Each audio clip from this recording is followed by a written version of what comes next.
BSc के stock को भी रिसेंटली फाइन लगाया है सेबी ने, और सेबी ने फाइन इसलिए लगाया है क्योंकि कुछ ऐसी इंफॉर्मेशन जो कॉर्पोरेट अनाउंसमेंट्स होती हैं वो पब्लिक में डिस्क्लोज करने से पहले उन्होंने कुछ कॉर्पोरेट क्लाइंट्स को डिस्क्लोज कर दिए, तो उस वजह से सेबी ने बीएससी पे फाइन लगाया।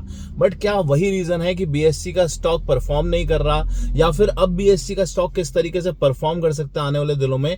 2 मिनट का एनालिसिस करते हैं।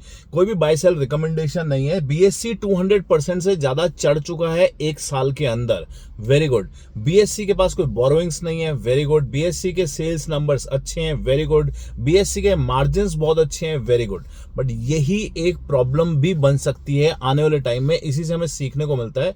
ये प्रॉब्लम किस तरीके से बन सकती है? देखिए, जब कोई कंपनी बहुत ज्यादा अच्छा ग्रो कर रही होती है तो उसके जो वैल्यूएशंस हैं वो बहुत ज्यादा हाई हो जाती हैं। तो इस वक्त बीएससी के केस में वही सबसे बड़ी प्रॉब्लम हो रही है कि उसकी वैल्यूएशंस बहुत ज्यादा हाई हो चुकी हैं। अगर आप उसकी प्राइस टू अर्निंग्स देखें, प्राइस टू बुक देखें, मार्केट कैप टू सेल्स देखें, कोई भी वैल्यूएशन रेशियोज देखेंगे तो वो आपको बहुत हाई मिलेगा। बट इसका मतलब ये नहीं है कि वो गिर सकता है।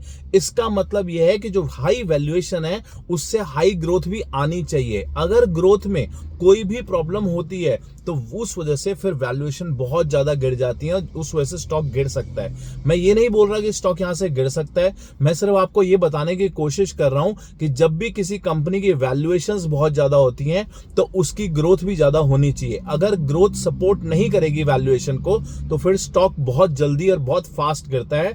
यही हमने देखा था जोमैटो के केस में।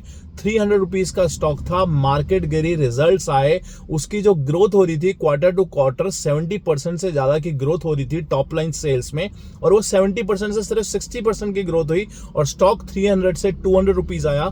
मार्केट रिकवर कर चुकी है बट वो स्टॉक आज भी उतना ऑल टाइम हाई पे रिकवर नहीं गया। I hope it will help you to learn.